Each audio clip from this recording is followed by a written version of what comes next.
அன்பு மகள் சேனல் பார்த்துட்ருக்க எல்லோருக்கும் வணக்கம். இன்றைக்கி நம்மளோட சேனலில் ஒரு ஸ்வீட் ரெசிபி தான் பார்க்க போகிறோம். 1 கப் கோதுமை மாவு இருந்தால் போதும், ஈஸியாக இந்த ஸ்வீட் செஞ்சிடலாம். நான் இப்போ 1 கப் கோதுமை மாவு எடுத்திருக்கேன்.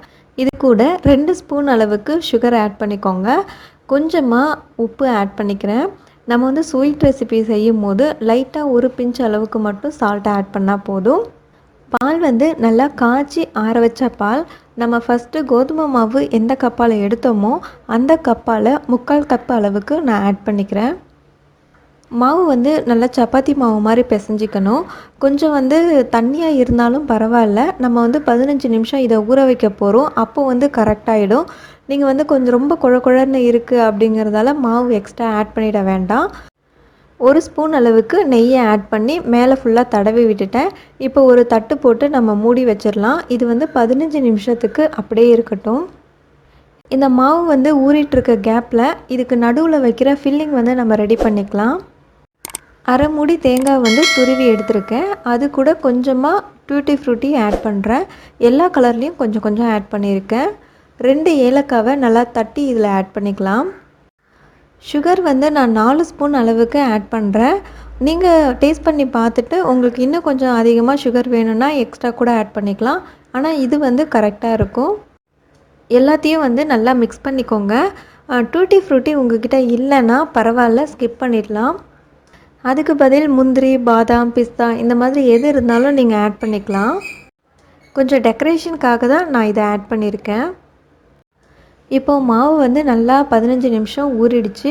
தொட்டு பார்த்தாவே நல்லா சாஃப்டாக இருக்குது. இந்த ஸ்டேஜில் வந்து நம்ம மாவை திரட்டி எடுத்துக்கலாம். கொஞ்சமாக வந்து கோதுமை மாவு தான் கீழே நான் அப்ளை பண்ணுறேன். கோதுமை மாவு கொஞ்சமாக தூவிட்டு அதில் நம்ம பிசைஞ்சு வச்சுருக்க கோதுமை மாவை நல்லா கையால் அழுத்தி மாற்றி மாற்றி நான் வீடியோவில் காட்டுற மாதிரி பிசைஞ்சிக்கோங்க. இந்த மாதிரி பிசைகிறதால நம்மளுக்கு மாவு வந்து ரொம்ப சாஃப்டாக இருக்கும். சாப்பிடும்போது ரொம்ப சாஃப்டாக இருக்கும். நல்லா பிசைஞ்சிட்டேன். இப்போ மாவு வந்து நம்மளுக்கு ரெடி ஆகிடுச்சு. இதை சின்ன சின்னதாக நம்ம பீஸ் போட்டுக்கலாம். நான் இந்த சைஸுக்கு பீஸ் போடுறேன். இது வந்து மொத்தம் 8 வந்துச்சு. நான் இப்போது பாதி மாவு தான் எடுத்து 4 பீஸாக போட்டிருக்கேன். நீங்கள் 1 கப் மாவு எடுத்திங்கன்னா 8 பீஸ் வரும். ஒரே ஒரு சின்ன உருண்டை மட்டும் எடுத்து நல்லா சப்பாத்தி மாதிரி ரவுண்டாக திரட்டி எடுத்துக்கலாம். இதை நீங்கள் மடித்து திரட்ட வேணாம். ஒரு வாட்டி ரவுண்டாக நீங்கள் திரட்டி எடுத்துக்கிட்டீங்கன்னாவே போதும். நம்ம இப்போ ரெடி பண்ணி வச்சுருக்க அந்த தேங்காவை வந்து ஃபில்லிங்க்கு நடுவில் வச்சுக்கலாம். நான் வீடியோவில் காட்டுற மாதிரியே மடித்து எடுத்துக்கோங்க. ஃபஸ்ட்டு ஒரு மடிப்பு, அதுக்கப்புறம் ஒரு சின்ன மடிப்பு, அந்த மாதிரி ஒரு இன்ச்சு கேப்புக்கு ஒரு மடிப்பாக மடித்து எடுத்துக்கோங்க. இதே மாதிரி ஃபுல்லாக மடிச்சிருங்க. அதுக்கப்புறம் கொஞ்சமாக நடுவில் பிடிச்சிட்டு மேலே உள்ள எக்ஸஸான மாவை எடுத்துடணும். இதே மாதிரி நான் மறுபடியும் உங்களுக்கு செஞ்சு காட்டுறேன் பாருங்கள். இப்போ தேங்காவோட கலர் வந்து மாறிடுச்சு. ஏன்னா நான் ஃபஸ்ட்டே வந்து ரெடி பண்ணி வச்சிட்டேன். அந்த டூட்டி ஃப்ரூட்டியோட கலர் எல்லாமே, அந்த எசன்ஸ் எல்லாமே தேங்காய் அந்த சுகர் எல்லாமே கலந்ததால் கலர் வந்து கொஞ்சம் மாறிடுச்சு. நீங்கள் ஃபில்லிங்க்கு வைக்கும் போது ரெடி பண்ணிங்கன்னா கரெக்டாக இருக்கும். நான் வந்து ஃபஸ்ட்டே ரெடி பண்ணியிருக்கேன். நான் ஆல்ரெடி இன்னொரு மாடலும் ஒன்று செஞ்சுருக்கேன். ஃபஸ்ட்டு அந்த மாடல் தான் செஞ்சேன். பட் இந்த மாடல் வந்து கொஞ்சம் அழகாக இருந்தது. அதனால் நான் இந்த மாடல் உங்களுக்கு காட்டிட்டு செகண்ட் மாடல் வந்து நான் செய்கிறேன். அந்த ஃபஸ்ட்டு மாடல் செஞ்சதில் பார்த்திங்கன்னா தேங்காய் வந்து ஒயிட்டாகவே இருக்கும். கலர் வந்து சேஞ்ச் ஆகலை. ஓகே, நம்ம ரெடி பண்ணியாச்சு. இதே மாதிரியே மற்ற எல்லா மாவையும் நம்ம ரெடி பண்ணி எடுத்துக்கலாம். நான்ஸ்டிக் பேன் ஒன்று நான் அடுப்பில் வச்சுருக்கேன். அதில் ஒரு ஸ்டாண்டும் வச்சுருக்கேன். இது வந்து ஒரு 10 நிமிஷம் நல்லா ஹீட் ஆகட்டும். ஒரு இட்லி தட்டு எடுத்திருக்கேன். அதில் வந்து கொஞ்சமாக நெய் இல்லைன்னா எண்ணெய் நீங்கள் அப்ளை பண்ணிக்கோங்க.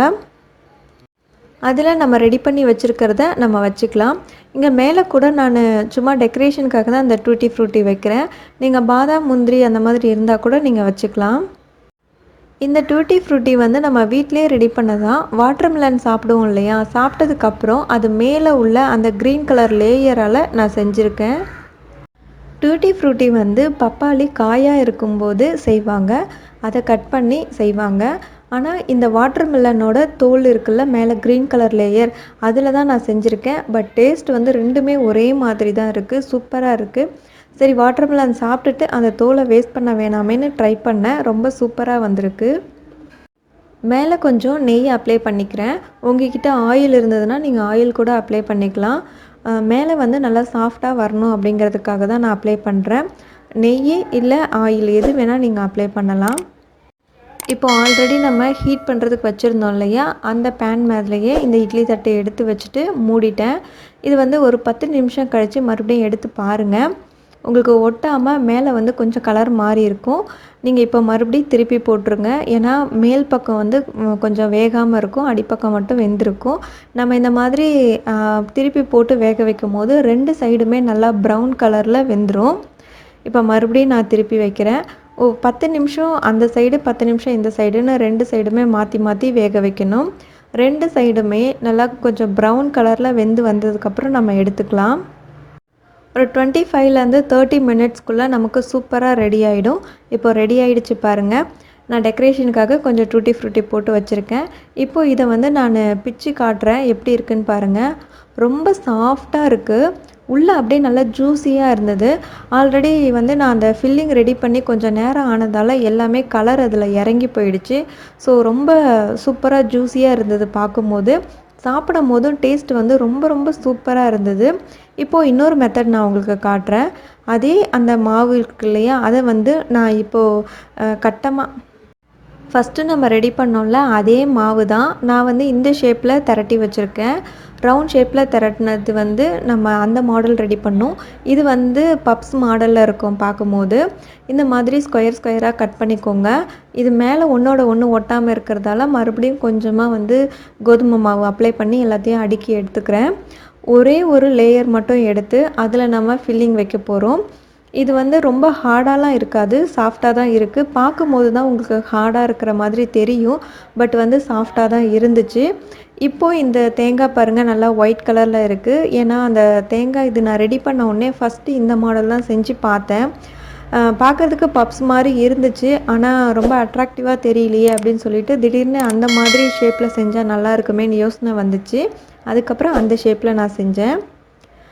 சூப்பராக ரெடி ஆகிடுச்சு. இதையும் அதே மாதிரியே இட்லி பாத்திரத்துலேயே வச்சு அந்த பேன்குள்ளே வச்சுருக்கேன். மேலே வந்து லைட்டாக ஆயில் அப்ளை பண்ணி 2 சைடுமே திருப்பி போட்டு நம்ம வேக வச்சு எடுத்துக்கலாம். இது நல்லா ப்ரௌன் கலரில் மாறி இருக்குது பாருங்கள்.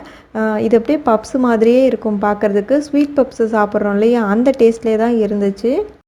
உங்களுக்கு வந்து எந்த மாடல் ரொம்ப ஈஸியாக இருக்கோ நீங்கள் அந்த மாடல் வந்து ட்ரை பண்ணி பாருங்கள்.